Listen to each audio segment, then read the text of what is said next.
Quería compartirles un mensaje basado en la carta de Pablo a los Gálatas. En el Nuevo Testamento, que usted sabe, hay varias cartas, varios libros juntos, y es lo que compone lo que hoy nosotros conocemos como el Nuevo Testamento. Y en esta carta, hay una carta ahí de Pablo, del apóstol Pablo, donde, a diferencia de las otras, no hay felicitaciones, por ejemplo. No lo felicita. Otras cartas donde se acuerda gozosamente de ellos, de los lectores, ¿no? Quienes van a leer su escrito, los felicita por una u otra cosa. Pero en esta carta no ocurre eso. Debe ser porque según surge de la carta, estaban habiendo algunas cositas ahí en la congregación y Pablo escribe prontamente para poder solucionar un asunto que él consideraba crucial para sus hermanos, los Gálatas, que no es ninguna iglesia en particular, sino más bien una región. Y en esta carta, que el título del mensaje es Viviendo el Evangelio de la Gracia, porque tiene que ver con esto, el tema principal de la carta, tiene que ver con cómo sus contemporáneos vivían el Evangelio y cómo se habían desviado de alguna manera, en algún punto. Y entonces Pablo, llegamos a un versículo clave, crucial, en el capítulo 2, versículo 20 de esta carta, que dice, que es muy conocido, seguramente lo habrán leído, que dice: con Cristo he sido juntamente crucificado, y ya no vivo yo, sino que Cristo vive en mí. Lo que ahora vivo en la carne, lo vivo por la fe en el Hijo de Dios, quien me amó y se entregó a sí mismo por mí. Otra versión, la Nueva Traducción Viviente, de manera similar, dice: mi antiguo yo ha sido crucificado con Cristo. Había un yo, evidentemente había un yo, una personalidad, pero que fue crucificada, dice él. Está como clavada ahí, que a veces parece que se quiere desclavar, ¿no? Pero bueno, dice que ha sido crucificada. Y ya no vivo yo, sino que Cristo vive en mí. ¿Qué quiere decir esto? Que ha anulado Dios, una vez que nosotros llegamos a Cristo, al Evangelio, ha anulado Dios por completo nuestra personalidad y nuestro carácter. Ha hecho una especie de reinicio de sistema y que hemos olvidado por completo todo lo que hemos vivido hasta que llegamos a Cristo. No, porque ahí dice que lo que vivo en este cuerpo terrenal, lo vive confiando en el Hijo de Dios, quien me amó y se entregó a sí mismo por mí. Él sigue teniendo una vida terrenal, una vida humana, solo que ahora ha sido transformada por completo. Entonces, en este contexto donde Pablo les está diciendo cómo hay que vivir, cómo vive él el Evangelio, vamos a empezar, hermanos, les pido que me acompañen, con 4, yo le puse ahí ataques entre comillas, ¿sí? Porque podemos llamarlo peligros, podemos llamarlo tendencias, podemos llamarlo de distintas maneras, pero el asunto es que estas tendencias, estos ataques, tienden a pervertir el centro del Evangelio de la gracia. Entonces, ¿cuál es este primer ataque que surge de la carta? Este primer ataque que Pablo menciona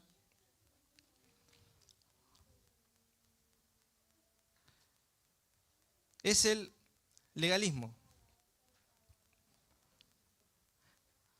Ahí en el capítulo 1, cuando va entrando en su saludo inicial, fíjense cómo lo saluda.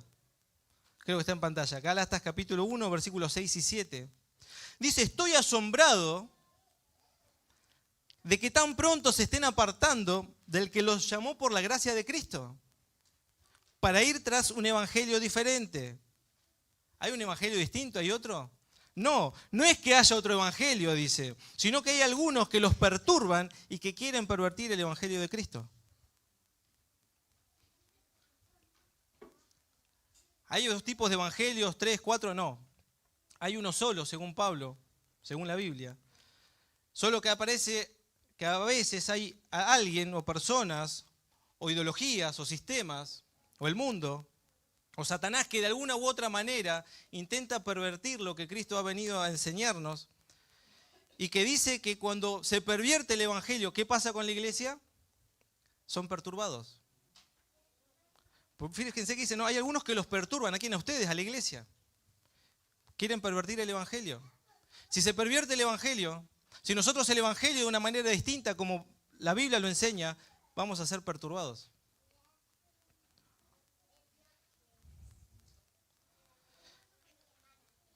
Por ahí si quieren más información acerca de estos, se los menciono. Este asunto está registrado también en el libro de Hechos, en el capítulo 15. Ahí está el famoso primer concilio de Jerusalén de la iglesia, Hechos capítulo 15, y que Pablo relata una parte en Gálatas 2. Si quieren tarea para la casa, lean en paralelo por estos dos pasajes y van a ver cómo la historia se nos muestra más completa y tiene otro sentido, y es muy interesante. Entonces, de esta manera, entonces Pablo nos introduce a una perversión del evangelio y que lo que nos está diciendo en un primer punto es que hay un legalismo que hay que tratar de evitar. Gálatas 2, versículo 16, dice: pero sabiendo que ningún hombre es justificado por las obras de la ley, sino por medio de la fe en Jesucristo.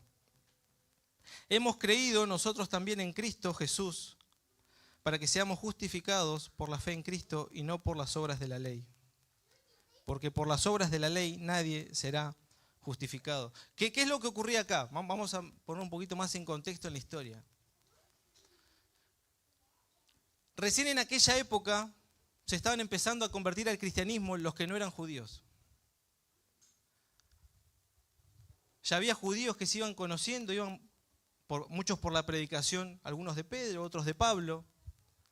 Pablo, ustedes saben, era un maestro fariseo, maestro judío, maestro religioso que seguía al pie de la letra, maestro no judío de sangre, de descendencia judía, muy instruido en su época. Y él cuando lleva el evangelio ve que se empiezan a convertir los que no eran judíos, que no conocían nada o muy poco acerca del Antiguo Testamento, de la ley de ellos. Y entonces ahí es cuando empieza, ¿no? como unas nuevas experiencias, porque los judíos no se juntaban con otros que no sean de su nación. Y entonces ahí ven que se empiezan a juntar paganos, gentiles, griegos, judíos, romanos, y toda una mezcla empieza ahí rara. ¿Y qué pasó? Aparecieron algunos diciéndoles a los nuevos cristianos que para poder ser cristianos de verdad, para poder tener realmente ese acceso al Padre, para poder cerrar completamente la conversión y la salvación en Dios por medio de Cristo, era necesario la circuncisión. Y entonces ahí cuando empieza toda una discusión, ¿cómo puede ser? No. Y unos dicen que sí, porque hay que guardar las normas de Moisés, las pautas ceremoniales. ¿Cómo nos vamos a acercar a Dios? Está bien, por más vos no eras judío, pero tenés que acercarte a Dios como dice Moisés. Hay que cumplir las pautas, los rituales, las ceremonias. Y el apóstol Pablo, con otros apóstoles, se ponen de acuerdo en Hechos capítulo 15 y dicen, no es así.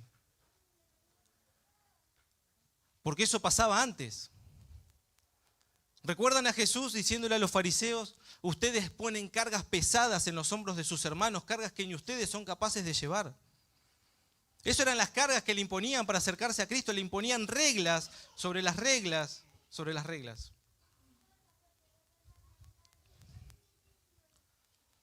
Es en ese contexto también que Jesús dice, vengan a mí, todos los que están fatigados y cargados, y yo los haré descansar. Lleven mi yugo sobre ustedes, únanse a mí, lleven la carga que yo le doy. ¿Cuál es la carga? Dice, mi yugo es fácil y ligera mi carga. Vamos a ver, hermanos, que en estos 4 ataques, peligros, creencias, ideologías, podemos llamarlos, hay algo en común. Y es que el centro del evangelio, que es Cristo y su gracia, lo quieren correr para poner otra cosa ahí en el centro. El legalismo lo que quiere hacer es quitar a Cristo y su gracia del centro de atención y poner los esfuerzos humanos. Y que nosotros como cristianos nos enfoquemos en nuestros esfuerzos humanos para acercarnos a Dios. ¿Cuál es la perspectiva entonces que Pablo les ofrece en alternativa a este peligro? Gálatas 5, versículos 1 y 2, les dice: estén pues firmes en la libertad con que Cristo nos hizo libres, y no se pongan otra vez bajo el yugo de la esclavitud. He aquí yo, Pablo, les digo que si se dejan circuncidar, de nada les aprovechará Cristo. Estén pues firmes en la libertad con que Cristo nos hizo libres, y no se pongan otra vez bajo el yugo de esclavitud. Hermanos, cuando llegamos a Cristo, ¿cómo llegamos? Mal, cansados, agobiados, aplastados, pisoteados, sucios, ¿qué más? Sin bañar, no. De muchas maneras, pero seguro que ninguna era de la como Dios tenía establecido en sus normas, ¿cierto? Que no nos pase que porque ahora conocemos a Cristo, conocemos al Dios de la gracia, nos olvidemos de aquel primer momento y que ahora intentemos por nuestros esfuerzos ganarnos algo que nunca nos merecimos. O quizás mantener una bendición que nunca jamás la merecimos. Nunca fue por esfuerzos, ni siquiera en el Antiguo Testamento. Porque a veces pensamos que cuando estaba la ley era por esfuerzo humano. No, tampoco, hermanos, no nos confundamos, no. Porque Abraham creyó, el padre de la fe dice que Abraham creyó a Dios, le creyó a Dios y le fue contado por justicia. Nunca fue por esfuerzos humanos. Siempre es Dios, un Dios amoroso que nos busca, que busca rescatarnos, que busca alcanzarnos, que busca amarnos. Así ha sido y así es ahora. Romanos, para aclarar un poco más esto antes de pasar al próximo punto, Romanos 2:29 nos dice: más bien es judío el que lo es en lo íntimo, y la circuncisión es la del corazón en espíritu y no en la letra. ¿De qué nos sirve andar haciendo cosas o privándonos de cosas si el corazón no le pertenece a Cristo? Ese es un extremo. Legalismo, normas, exceso de las normas. Pero Pablo también nos dice en Gálatas que hay otro peligro y que es el extremo opuesto, que es el libertinaje. Amor, ¿le pedís agua a Luisito, por favor? ¿Le pedís agua a Luisito, por favor? Libertinaje, Gálatas 5, versículo 13. Ustedes fueron llamados a la libertad, hermanos. Fueron llamados a la libertad, como cantamos hace un momento. Solamente que no usen la libertad como pretexto para la carnalidad. Otra versión nos dice que no usen esa libertad para dar rienda suelta a sus pasiones. Este peligro o este ataque quita del centro de atención del Evangelio a Cristo y su gracia y coloca la gratificación del yo, la satisfacción mía, de cada uno. Esta gratificación propia, usando la libertad como pretexto para dar rienda suelta a nuestras pasiones o a la carnalidad, hermanos, nos separa de Dios. Nos separa de Dios y de los demás. El versículo 14, cuando termina de hablar de esto, nos dice que toda la ley se resume en un solo mandamiento: ama a tu prójimo como a ti mismo. Gracias, Luisito.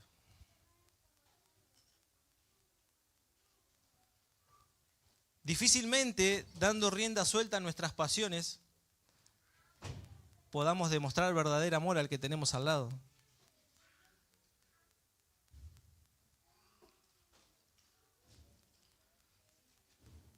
¿Cómo demostrarle amor al que me pide tiempo, si mi tiempo me falta? ¿Cómo darle energías a quienes necesitan mis energías, si yo las dejo todas donde a mí me gusta? ¿Ven? Esto de dar de la carnalidad y dar rienda suelta a las pasiones, usando la libertad como pretexto, nos separa de los demás. Esa libertad que cantamos hace un momento y que Cristo nos dio, es la capacidad de amar al prójimo. Es esa capacidad de demostrarle libremente amor, ayuda, atención al que tengo al lado. Como les decía, quita del centro del Evangelio a Cristo y su gracia y coloca la gratificación nuestra. ¿Cuál es la perspectiva de Dios que Pablo propone? Gálatas 5:13 al final, como les decía hace un segundo. Pues ustedes, mis hermanos, han sido llamados a vivir en libertad, pero no usen esa libertad para satisfacer los deseos de la naturaleza pecaminosa. Al contrario, usen la libertad para servirse unos a otros por amor. Amén. Un tercer peligro: inmadurez. Gálatas 4:3. El apóstol Pablo en la misma carta dice: de igual modo nosotros también cuando éramos niños éramos esclavos, sujetos a los principios elementales del mundo. ¿Notaron lo que dijo cuando éramos? Ya no somos más. ¿Amén? Amén. Cuando éramos. Dice, cuando éramos niños estábamos sujetos a los principios elementales del mundo. Esto para el judío significaba, dice, cuando vos eras niño, antes de que llegue la salvación por medio de Cristo a tu vida, estabas sujeto a la ley, estabas sujeto a las normas. ¿Por qué? Porque necesitabas a alguien que te diga lo que tenías que hacer. No podías andar libre, necesitabas la guía. Por eso también dice el apóstol Pablo que la ley fue nuestro ayo, dice nuestro tutor. Fue ese tutor que nos llevó a Cristo, que nos hizo ver la realidad humana caída, la realidad del pecado. La ley fue la que nos dio el conocimiento del pecado. La ley fue la que nos mostró la necesidad de un Salvador. Bueno, cuando éramos niños, como cualquier niño, que hay varios, no, hay muchos me parece. ¿Vienen más? No sabemos. Seguro. Al niño tenés que llevarlo. Hay que llevarlo. Ahí no, hoy salimos y tuvimos un ratito, anduvimos en bicicleta por el centro con los nenes, aprovechando que estaba lindo. Porque nosotros acá con 7, 8 grados sin viento no queremos más. Suficiente. Entonces andábamos en bicicleta, por ahí no, paren que está en rojo, vamos ahora, dale, metele, dale. Hay que guiarlo. Al niño hay que guiarlo, hay que decirle esto sí, esto no. Ahora dale, ahora pará. El niño necesita que lo guíen, que le digan qué está bien y qué está mal. El niño no puede ser dejado solo como un adulto. El niño quiere todo ya, no le gusta esperar. No le gusta ordenar, ni ordenarse. Solo quiere divertirse. Y claro, porque es niño. Quiere pasarla bien, sentirse bien. Solo quiere jugar. Y está bien porque es niño. El niño no asume compromisos, no asume compromisos afectivos, no asume compromisos amorosos, no asume compromisos sociales, porque es niño.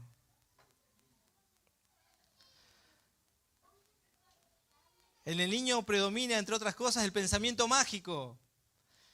Que va a la heladera, abre, no hay nada. Bueno, pero capaz que si va a la habitación y vuelve en un ratito, capaz que hay algo, aparece algo, ¿no? Porque no sabe que es mamá o papá, que cuando el trabajo de cada mes tiene que ir a comprar, hace las compras y la repone. No es que es algo mágico, sino es que hace tac, tac y a ver si se apareció eso que estaba esperando. El niño tiene pensamiento mágico, El niño no se hace cargo de su propia vida. Porque si pasa algo, tiene a papá, mamá o algún responsable para pedirle, para reclamarle, para exigirle. Bueno, eso es un niño. Por eso Pablo dice cuando éramos niños, pero ahora ya no. Porque cuando era niño pensaba como niño, hablaba como niño, mas ahora ya no.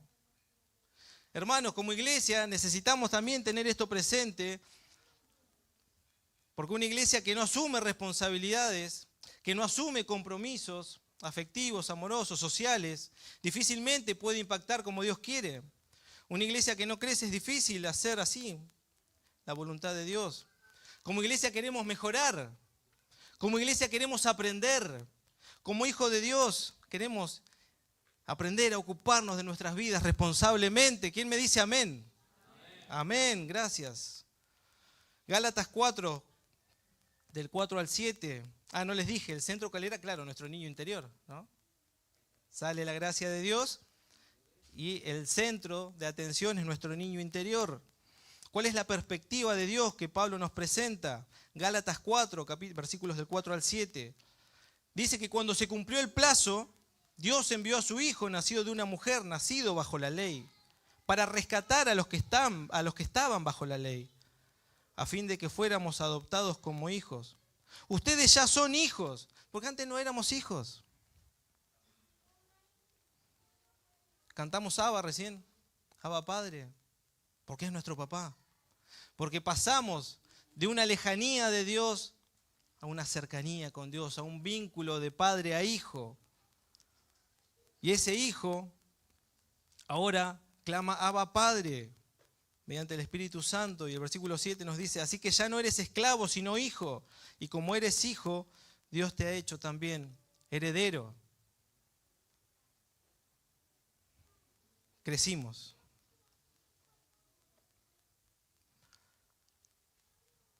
Pasamos a un cuarto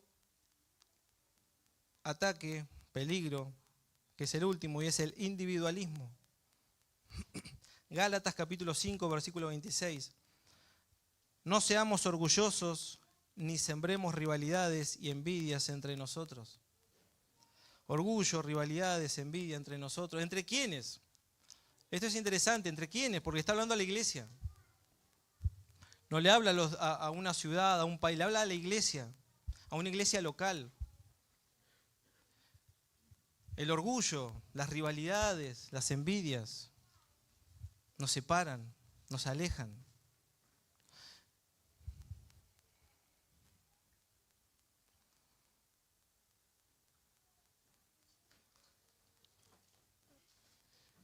Quizás en algún momento ha pasado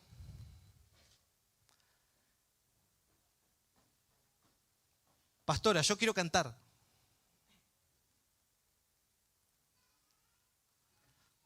Bueno, esperemos. Conociéndola a la pastora, bueno, esperemos, oremos. No puede ser. Si canta canta... También como no, yo no también.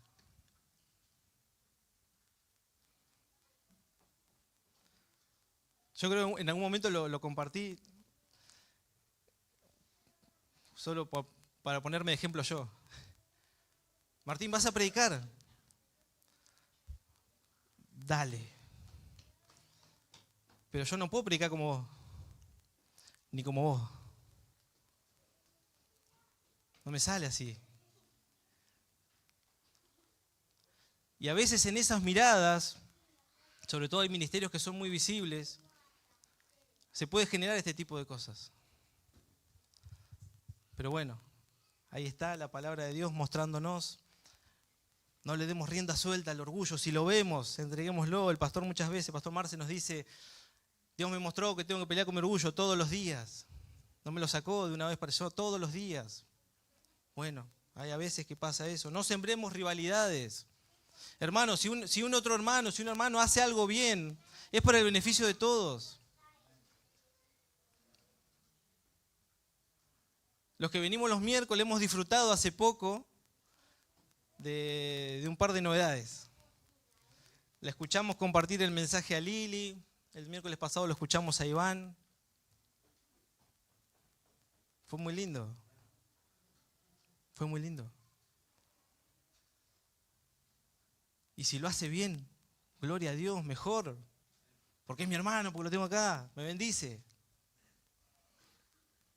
Hay quienes dicen que la sociedad de hoy es ultra individualista. Está más allá del individualismo, está más allá. Muchos sociólogos la definen como narcisista.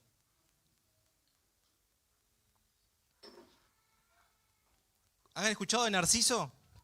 Es historia antigua, creo, de la antigua Grecia, ¿no? Que dicen que era una persona, Narciso, no me acuerdo cuál era su función o su papel social, pero como que era apuesto, ¿no?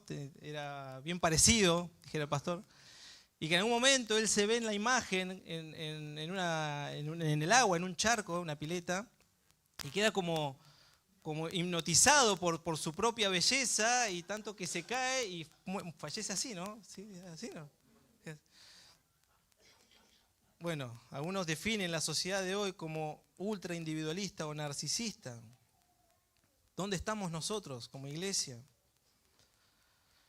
Este individualismo quita del centro de atención el Evangelio de Cristo y su gracia y pone los logros y el esfuerzo personal, y el progreso personal, perdón. Que eso es lo que importa, ¿qué hago yo? ¿Cómo sirvo yo? ¿Cómo me relaciono yo con Dios? ¿Cómo lo experimento yo a Dios? Individualismo. ¿Cuál es la perspectiva de Dios? Gálatas 6:10. Por lo tanto, mientras tengamos oportunidad, hagamos el bien a todos, y en especial a los de la familia de la fe. Porque somos un cuerpo. Porque cuando se duele uno, nos dolemos todos. Cuando uno se alegra, también nos alegramos todos.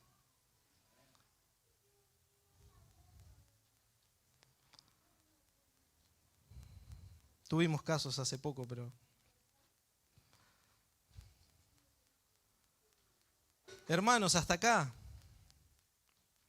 Esto tiene que ver con cómo estamos viviendo nosotros nuestra vida cristiana. Cómo estamos viviendo el Evangelio de la Gracia. Cómo lo estamos viviendo. No es la pregunta qué es lo que sabés del Evangelio. No es la pregunta cómo llegaste a Cristo. La pregunta es cómo lo estamos viviendo. ¿Cómo la estamos transmitiendo?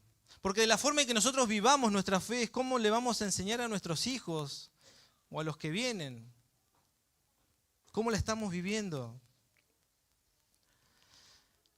Recordemos que al principio Pablo dijo, estoy asombrado de que tan pronto se estén apartando del que los llamó por la gracia de Cristo para ir tras un evangelio diferente. No es que haya otro evangelio, porque no lo hay, sino que hay algunos que los perturban y quieren pervertir el evangelio de Cristo. Hermanos, la gracia de Jesucristo no está solamente al inicio. No está solamente al inicio cuando que por gracia somos salvos por medio de la fe en Efesios, primeros capítulos. No es solo ese momento de gracia. Hermanos, nosotros estamos llamados a un evangelio donde vivimos constantemente de gracia en gracia. Todas las bendiciones que uno puede experimentar en esta tierra es por gracia de Dios. Si usted tiene un don espiritual, ha sido por gracia de Dios. Si usted tiene salud, si tenemos salud y podemos disfrutar y despertar mañana, es por gracia de Dios. Si tenemos un trabajo al cual ir mañana, es por gracia de Dios.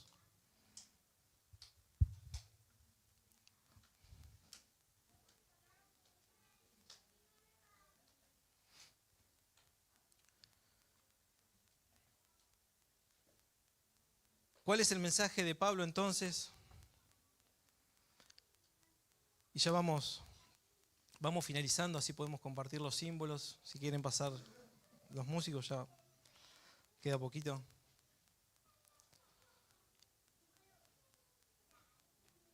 Como les decía al principio, hermanos,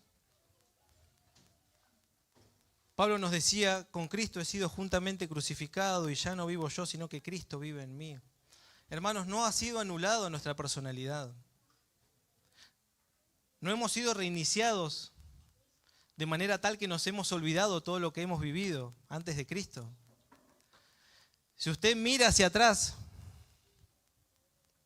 Lo charlábamos esto en el grupo del viernes. Si miramos hacia atrás un poquito, vamos a ver que está todo ahí.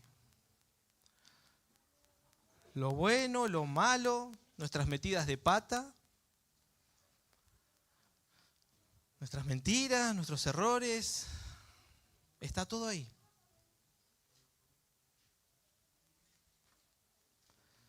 Ahora, ¿eso debe condicionar nuestro futuro? ¿Cuál es el impacto de eso, de lo que nosotros somos de acá hacia adelante? Lo que el apóstol Pablo nos llama es a vivir lo que ahora vivo en la carne, lo vivo por la fe en el Hijo de Dios, quien me amó y se entregó a sí mismo por mí.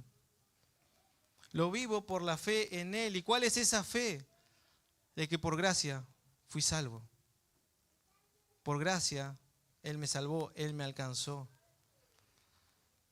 No nos apartemos de la gracia de Cristo para ir tras un evangelio diferente. Último punto. ¿Cómo se vive entonces en esta gracia? ¿Cómo se vive? ¿Cómo se experimenta? ¿Intentando agradar a Dios por nuestros esfuerzos? ¿Dando rienda suelta a nuestras pasiones?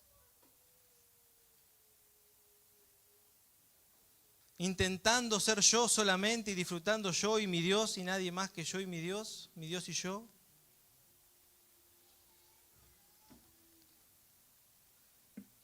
Siendo como un niño con Dios y con los hermanos. La carta de Gálatas, casi al final,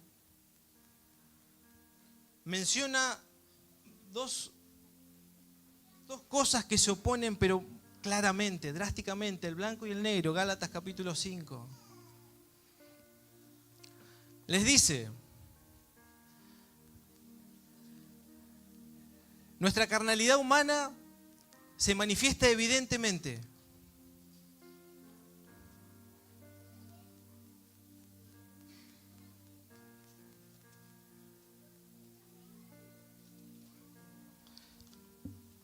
Gálatas capítulo 5,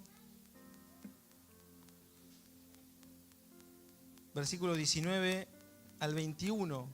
No está en pantalla, me parece. Las obras de la carne se manifiestan en adulterio, fornicación, inmundicia, lascivia, idolatría, hechicerías, enemistades, pleitos, celos, iras, contiendas, disensiones, herejías, envidias, homicidios, borracheras, orgías y cosas semejantes a estas. Cuando el apóstol Pablo menciona cómo se manifiesta la carnalidad humana, nos muestra una lista larga de actos, de conductas, que son palpables, que son visibles. Pero a la hora de hablar del fruto del Espíritu, 2 versículos más adelante, 22 y 23, primera parte, que dice que el fruto del Espíritu es amor, gozo, paz, paciencia, benignidad, bondad, fe, mansedumbre y dominio propio. Cuando habla de la naturaleza caída, de las obras de la carne, habla de conductas, de actos, de hechos. Pero cuando habla del fruto del Espíritu, no habla de conductas. ¿Lo ven? No habla de buenos hechos, no habla de buenas prácticas, no habla de buenos hábitos. Habla de principios espirituales que se gestan, se forman y se desarrollan en el fondo del corazón. Porque la carta de Pablo, como leímos, le está hablando a quienes ya querían ser judíos. Fueron hechos libres por Cristo, pero querían volver a cumplir otras normas. No se trata de normas, no se trata de prácticas, no se trata de métodos. Pensemos en Cristo cuando sanaba. ¿Podemos establecer algún método de curación para seguir pautas? No. Porque a uno le escupió barro y le puso en los ojos. Porque a otro le impuso las manos. Porque a otro lo sanó por palabra. Porque a otro sanó a la distancia. Porque a Lázaro lo llamó de afuera de la tumba para resucitarlo. Porque a una mujer la sanó cuando le tocó el fleco del manto. Y esto evidentemente es así, hermanos, porque el Evangelio no se trata de prácticas, de conductas, de hechos, de repetir cosas. Se trata de una relación íntima y fluida con nuestro Señor. Porque si Pablo nos hubiera dicho, las obras de la carne es esta, no, por ahora el fruto del Espíritu es ir a la iglesia todos los domingos, es ir a la reunión de oración, es levantarte y orar, es orar antes de la comida, es leer tu Biblia cada día. Que no está mal, hay que hacerlo. Pero si Él nos hubiese dicho esto, nosotros nos hubiésemos apartado del Evangelio de la gracia de Jesucristo para seguir esas prácticas. Porque no se trata, hermanos, de prácticas, de normas. Se trata de la libertad, como cantamos, a la que fuimos llamados en Cristo. Una libertad a la que fuimos llamados por la gracia de Jesucristo y por su amor. Venimos a la iglesia, amén, por favor, vengan todos el domingo que viene. Sabe que no viene nadie. El miércoles tenemos reunión de oración, vengan. Pero vengan porque aman a Dios. Vengan porque quieren tener una oración con los hermanos. Lea su Biblia cada día. Pero porque usted anhela la leche espiritual no adulterada. Como un niño recién nacido. Ore cada momento, pero porque usted tiene una necesidad insaciable de hablar con Dios. Ore antes de cada comida. Pero para poder entregar ese momento y que sea un momento de bendición en familia. ¿Ven la diferencia? No se trata de práctica, no se trata de seguir reglas, normas, pasos, métodos. Se trata de vivir en la gracia del Evangelio de Jesucristo cada día de nuestras vidas. Y que ese fruto, que no nos menciona prácticas, no nos menciona hechos, pasos a seguir, que ese fruto pueda expresarse de manera espontánea en el lugar que a usted le toca vivir. Ese amor, gozo, paz, paciencia, benignidad, bondad, fe, mansedumbre, templanza, pueda expresarse como Dios quiera. Como Dios quiere donde esté. Que se exprese como salga de la mejor manera, que usted sea guiado por Dios cada día. Para bendecir, para amar, para demostrar a Cristo. No va a ser en todos iguales, ni en usted va a ser igual cada día, se va a ir demostrando de manera distinta.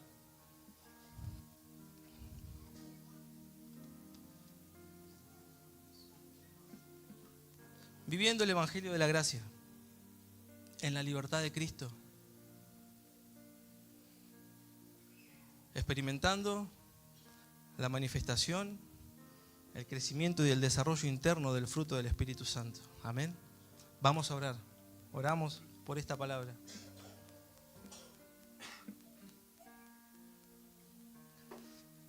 Señor nuestro Dios,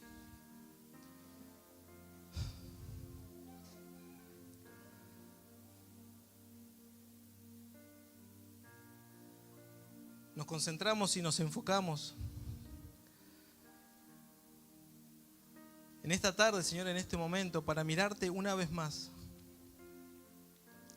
Lo hacemos en lo personal,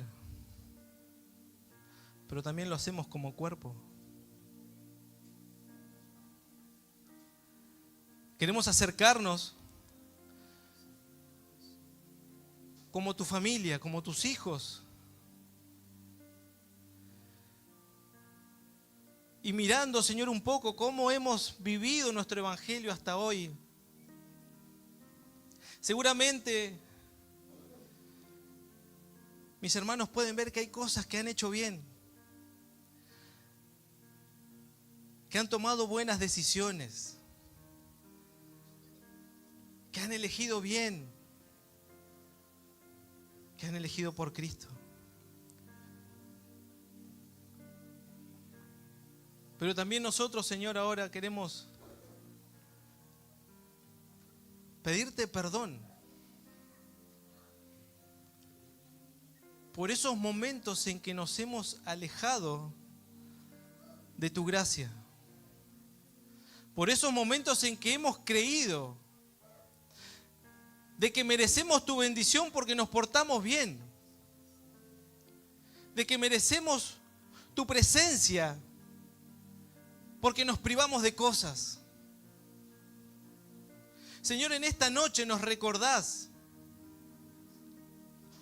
que hay una gracia de Jesucristo, que hay un amor del Padre, que hay un evangelio lleno de gracia y amor y misericordia, que ha sido derramado en nuestros corazones.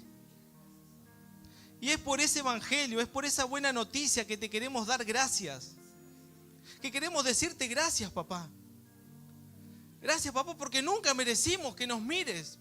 Nunca nos merecimos tu atención. Nunca merecimos que estés atento a nuestras oraciones. Siempre ha sido por tu grande e inmenso amor. Por eso, Señor, seguimos haciendo memoria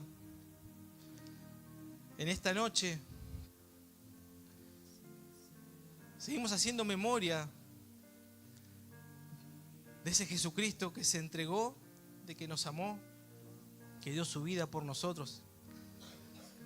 Pastor, si queréis pasar.